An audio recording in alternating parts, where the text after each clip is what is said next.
Next week, the Senate will vote on the American Jobs Act. It's a bill that will put more people to work and put more money in the pockets of working Americans. And it will provide our economy with the jolt that it really needs right now. This is not the time for the usual games or political gridlock in Washington. The challenges facing financial markets around the world could have very real effects on our own economy at a time when it's already fragile.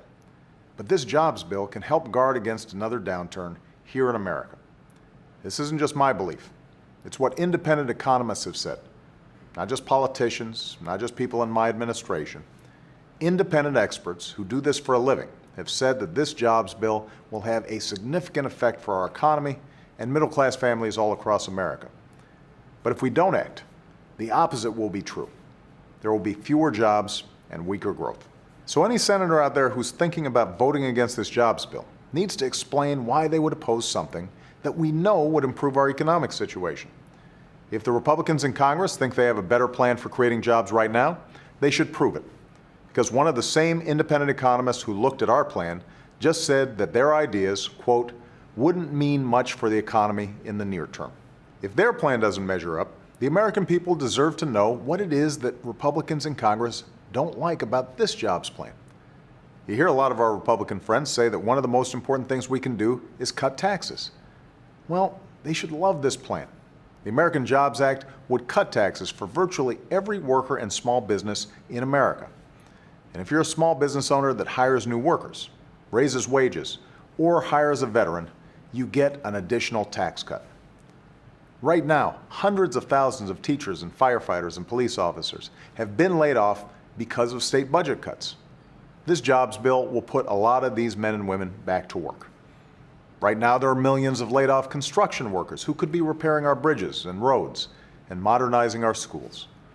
Why wouldn't we want to put these men and women to work rebuilding America? The proposals in this bill are steps we have to take if we want to build an economy that lasts, if we want to be able to compete with other countries for jobs that restore a sense of security for the middle class. But we also have to rein in our deficit and start living within our means, which is why this jobs bill is paid for by asking millionaires and billionaires to pay their fair share. Some see this as class warfare. I see it as a simple choice. We can either keep taxes exactly as they are for millionaires and billionaires, or we can ask them to pay at least the same rate as a plumber or a bus driver. And in the process, we can put teachers and construction workers and veterans back on the job. We can either fight to protect their tax cuts, or we can cut taxes for virtually every worker and small business in America. But we can't afford to do both. It's that simple.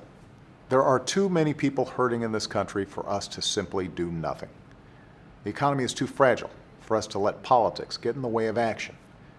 The people who represent you in Washington have a responsibility to do what is best for you, not what's best for their party or what's going to help them win an election that's more than a year away. So I need you to keep making your voices heard in Washington. I need you to remind these folks who they work for. And I need you to tell your senators to do the right thing by passing this jobs bill right away. Thanks so much.